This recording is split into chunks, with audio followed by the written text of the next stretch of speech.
हजारो कोटी रुपयांची कमाई करून समाजासाठी कधी 2-5 कोटी रुपयेही न खर्च करणारे चित्रपट कलाकार, क्रिकेटर आपल्या सर्वांनाच तोंडपाठ आहे.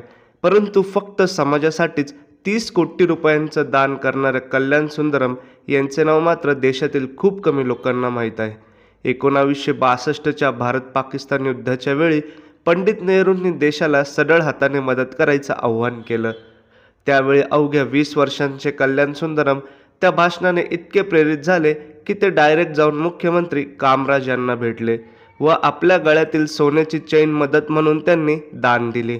मुख्यमंत्र्यांनी त्यांचा नंतर सत्कार देखील केला. कल्याण सुंदरम यांनी MAचं शिक्षण पूर्ण केलं व त्यानंतर ते लायब्ररी सायन्समध्ये सुवर्ण पदक विजेता ठरले.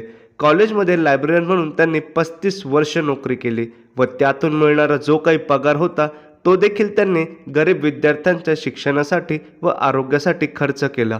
कल्याण सुंदरम हे 1998 साली तब्बल 35 वर्ष नोकरी करून रिटायर झाले. त्यांना त्यातून 10 लाख रुपयांची पेन्शन मिळाली आणि ती पेन्शन देखील त्यांनी विद्यार्थ्यांसाठी दान केली.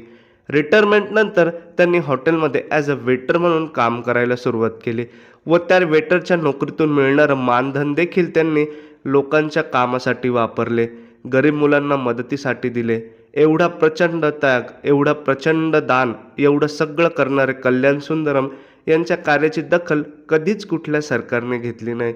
पण अमेरिका आणि युएनने त्यांच्या कार्याची दखल घेतली आणि त्यांना मॅन ऑफ मिलेनियम ही उपाधी देऊन त्यांचा गौरव केला. त्यांना अमेरिकेच्या एका संस्थेने 30 कोटी रुपये बक्षीस म्हणून दिले आणि एवढी मोठी रक्कमही त्यांनी दान करून टाकली. आजही कल्याण सुंदरम सामाजिक कार्यात गुंतलेले आहेत. लोकांकडून रद्दी जुने कपडे गोळा करून गरजू लोकांना ते वाटतात. अशा या महान दानशूर व्यक्तीला आपल्या इन्फॉर्मेटिव्ह गनाजी या यूट्यूब चॅनलकडून आणि आपल्या सर्वांकडून साष्टांग दंडवत.